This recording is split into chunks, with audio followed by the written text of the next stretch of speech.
So thank you for joining. Today, as Damien said, we will be talking about participation and specifically on discussion on specific norms or regulations that might affect people in a society. And why do we focus on this idea of participating when deciding for norms?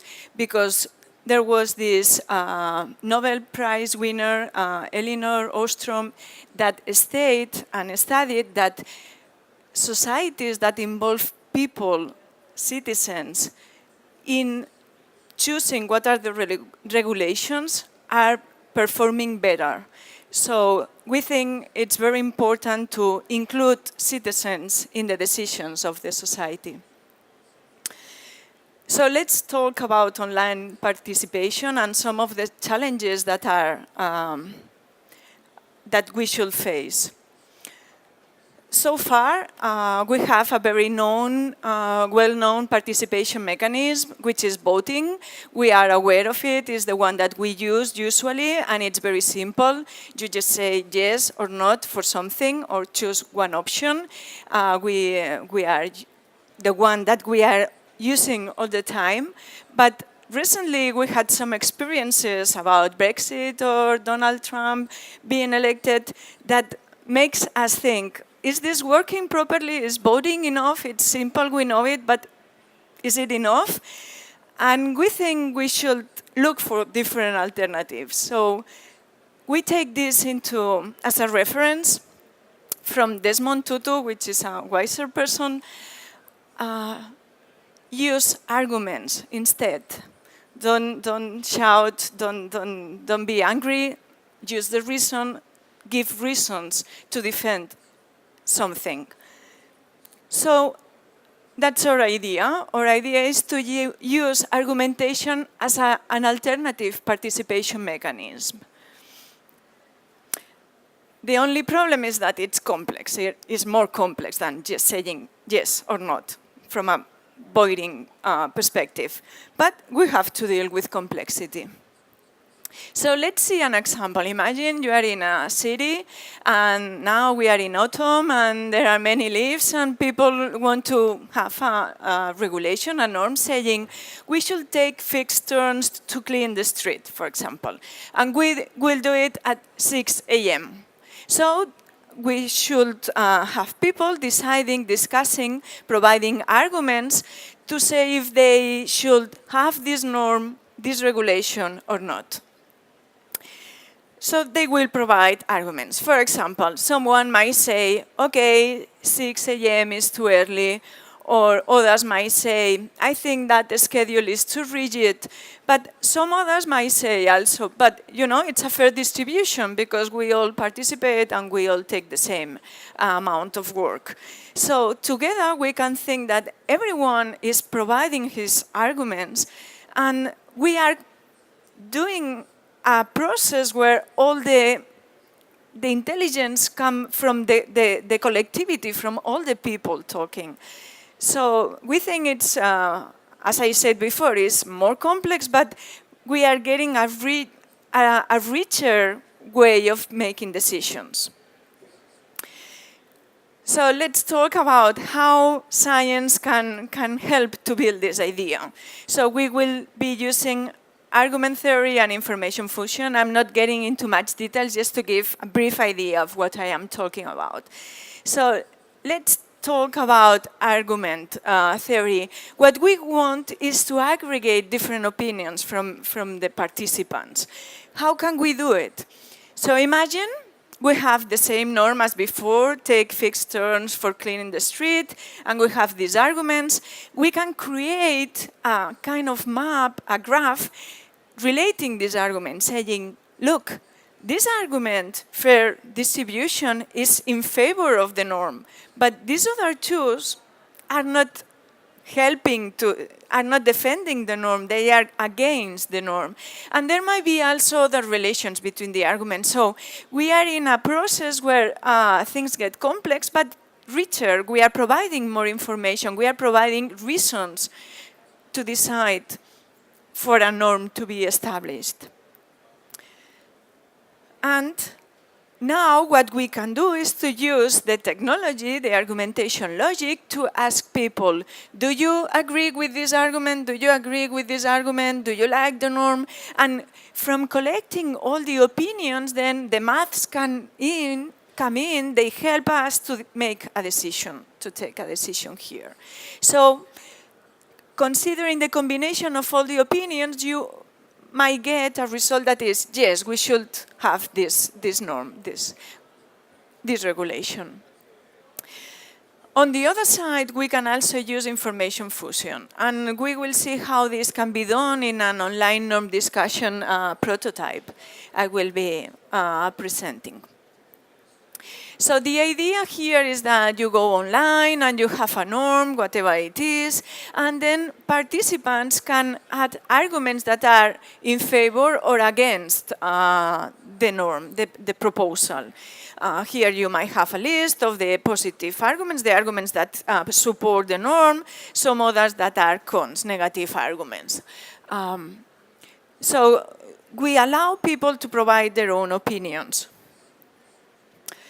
But how should we decide if the norm should be established or not? For example, should we consider that if we have more arguments in favor than arguments against, that's enough? Just like voting somehow? Well, it depends. Just considering the number of arguments might not be enough, because maybe not all arguments are as important as the others. So, shall we count them equally or not? How do we balance this? Other issues that we need to take into account is that, okay, since I don't know which are the strong or the important arguments and which are weaker, we can ask people the opinions about these arguments. Okay, we can expect people will say, yes, I agree with this argument, or I don't agree. But then we need to think, okay, how we do combine likes and dislikes of the arguments? What does it mean being neutral for an argument? So we need to consider all these issues, and also we need to somehow discard those arguments that are not strong enough. Okay. But what does it mean to be strong? Shall we count how many people liked an argument, or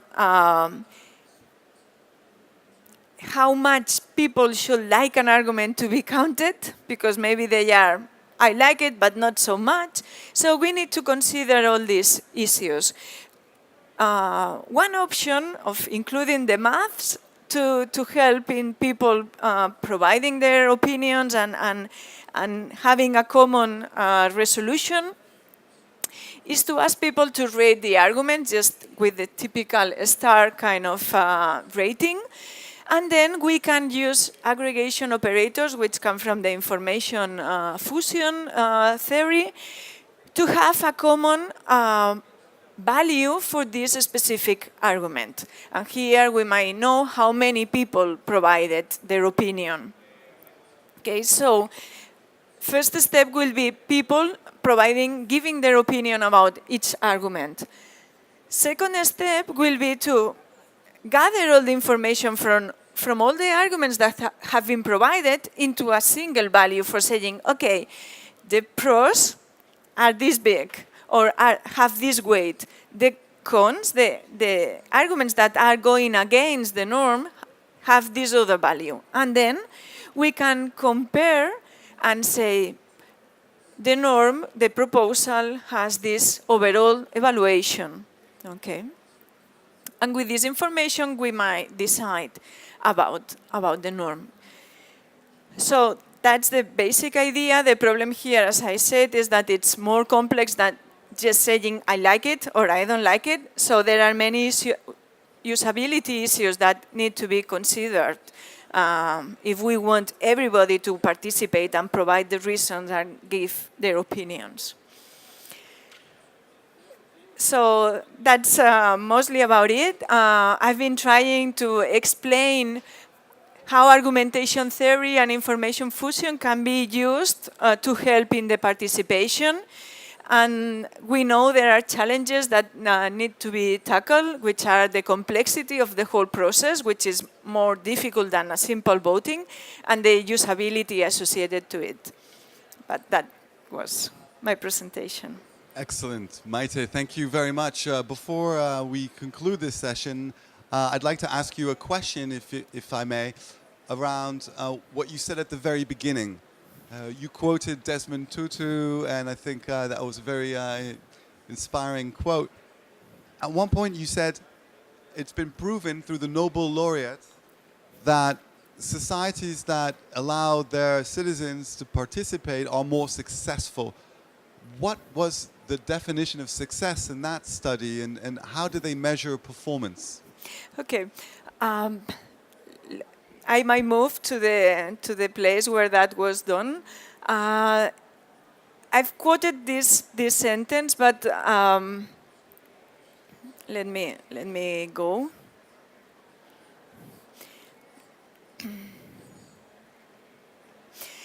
I put it societies like this because, in fact, what Ostrom was studying were institutions. Institutions are specific communities where people have a common necessity. So, for example, she was studying irrigation. So there are societies of irrigators that need to share the water. So they need to water their fields, and they have a common resource, which is the water, and they need to share this common resource. Because if everybody uses this water without any limit, the resource depletes. They get out of it. So what does it mean to succeed? It means that she studied these institutions, these societies, these small communities where if the people that had to use the resource were able to participate in the process, deciding, okay, we should use this many liters or water resources for so long and so on, it performed better. What does it mean it performs better? It means that the resource, the water, doesn't deplete. They still have water, and they succeed in getting the water that they need. So whenever there is some scarcity, where the year was not very rainy and there was not much water, they need to distribute the resource in a proper way. And to succeed in these cases are to be able to irrigate. So she was studying specific institutions where it was important to decide the rules. And she saw that when the rules, the regulations were coming from the government, it didn't work as well. Why? Because people tend to not follow the regulations that are provided by someone else outside my world. So the basic idea here is that if the ones that are doing the stuff decide, that works better. That was that was it. Excellent. Another follow-up question on Civiciti. We're allowing mayors or elected officials to moderate the conversations in their communities.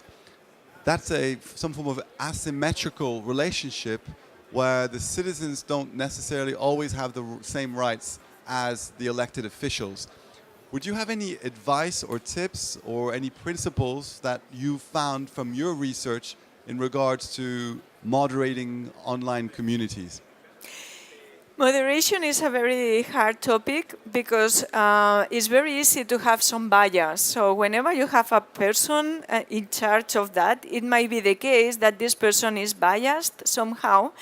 So obviously elected people or people that have public responsibilities, they have been elected, so people support them. So I understand that they somehow trust these people doing the moderation. But whenever you have a person involved, you have the risk that there is some bias. So my advice will be try to include some computation, some method that does something that is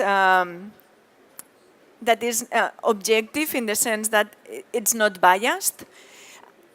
So this kind of method can be applied everywhere. Everybody is aware of this method. So whenever someone says this argument is not important, I am a moderator and I am removing this argument out of the conversation or out of the loop, people will say, yes, I understand that this is thrown out because, there is this system that works in this way.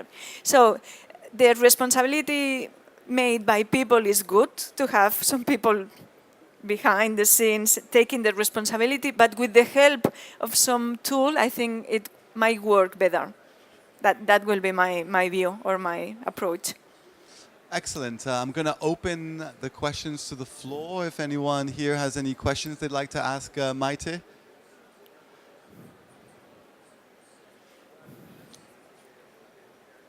Okay. Excellent. Oh, one question here? We recently had a referendum in the UK, which resulted in... I just wondered what your thoughts were on that. I mean, how could tools like this help tell the story better? For example, what the EU has actually done for the West Wales and Cornwall regions, which surprisingly voted to leave the EU. And perhaps the issues are not framed properly, or they were not communicated correctly. So I just wondered how something like this could help. Yeah, so my view on that, or my proposal, is that politicians, they make simple claims to have people to vote yes or not, and this is easy. You listen to a sentence and you say yes, I agree with that, so I will vote yes. But I think we are missing a lot of information and a lot of reasons. That's why I think about arguments. So if you have an opportunity to have a common place where everybody can just put their own reasons and have the others to say, yes, this is true, or not, this is not true, then we might have a whole picture. It will be a complex picture. It won't be just a sentence. So it makes people to think more, but on the other hand, you might have all the reasons and people will be able to say, yes, that's true or not. You put it this argument, but we will return to our big country some years ago, and might be one argument, and then the others might say, no, this is not going to happen. We are in a different society. Life, we don't have a time clock to go back, right? So there will be this view, this common view, where all the arguments can be there for you to look at them, think about them, and see if the others agree or not, to get a sense if they are real or not. Because everybody is free. I mean, you can add an argument if you want, but then the others might say, this argument is not true, or doesn't make any sense, or that's why I was saying that it's also important to have a decision about this argument should be included or not, because anyone can tell anything, but we have it there, so we have the opportunity to choose. How do you? There were lies or false stories told, and that happened even in the U.S. elections. False news, false stories. So that's something you can't prevent. Because when you open up something like this, you always have scope for people to manipulate the system and manipulate the tool. That's true. So to me, the point will be the more open the tool is, the more difficult it is to manipulate somehow. There is always a way, but you are making things less easy to do it. Because usually when you are listening to a politician, you are not listening to all the rest, for example, no? So here you have everything. Then you can think yourself and get your own opinion. And of course, someone will write a lie there. So let's the other say, this is a lie. That's not perfect, but it might help. It's in my own opinion. I was wondering about the concept of deliberative democracy that now is rising every time stronger. And I was wondering if you can link the idea of being able to discuss and not just say, I like an idea or not, how does it relate to it and how it could improve in general, like democracy? To me, provide arguments is doing deliberation, is thinking about why this is good or why is it not. So you are getting deeper in the reasoning. Of course, at the end, you have to say, I agree, or I don't agree, or I agree that much or not. But we are getting richer in the discussion. So at least whenever you see all these arguments, you are thinking about the whole idea, but not only the sentence that they are asking you about. You are getting into the details, the pros, the cons. I think it really links. So the question was really appropriate because I think it's just about that, provide arguments as a deliberation mechanism. Excellent. Maite Lopez, thank you so much for participating in the speaker series.